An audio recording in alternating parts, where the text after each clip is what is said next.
Hello!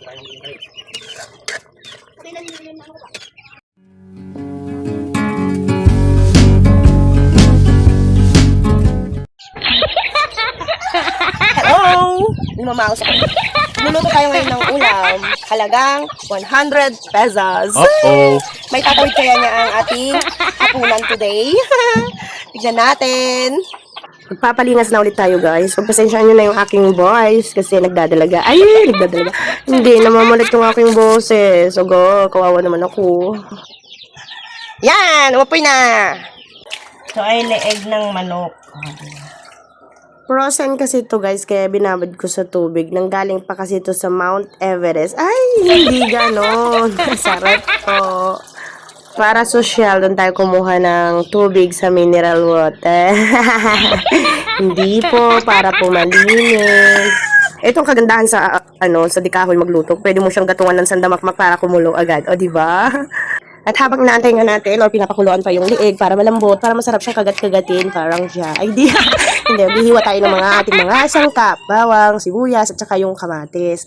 Yes, mas marami po dapat ang kamatis kasi yun po kasi yung pinaka-recipe natin na para ano ba tawag doon? Dapat siya ang mangibabaw doon sa mga panlasa. Ginamit natin panlasa. Agoy, ano ba yan? Sana naintindihan niyo ako. Oh my God, namamaos ako. Pasensya na po talaga. So, ito na nga guys. Inahon ko na. Ang hirap magtagalog kapag Ilocano ka. Tsaka Pilipit yung tinga. Pilipit yung dila mo. Oh my God. Oh my God. At eto na nga yung pinakaantay ko, yung magigisa na ako kasi pati ako nagluluto, matatakam din. My God. Alam nyo ba, tuwing nagluluto ako ng ganito, natutuwa ako sa sarili ko kasi gusto ko kasi kumain pagkaluto ko, yung mainit-init pa talaga siya, yun. Kaya kapag nagluto ako, pati ako natatakam. And then, nantay ko na lang dumating si Mr. Nagluluto ako before dumating ang aking asawa. 6:20 kasi dumadating yun siya. Galing siya sa trabaho. Ngayon, nagluluto na ako mga 5:30 para pagdating niya, mainit pa talaga yung aming ulam or yung aming kanin, ganun. Para pagdating niya, pagkalapag pa lang ng mga bag niya, ganun, ay kakain na kami, di ba? Para maaga ang upo-upo, senyorita, adi! At habang nagluluto nga ako dito, guys, ay kakwentuhan ko yung ate ko na balikbayan.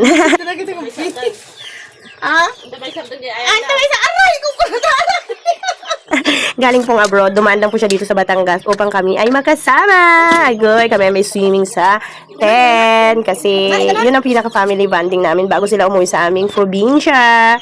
Yes. Kasama po niya, sumunod po dito or sinundo po siya nung kanyang asawa tapos yung kanyang anak. So, big family po kami ngayon today. Okay guys, baka makalimot ako. Magko-costing na po tayo. 50 pesos yung lieg, 5 yung garlic, 5 onion, kamatis, 15, 7 magic sarap, piso paminta, 5 sugar, 5 harina, 7 chili.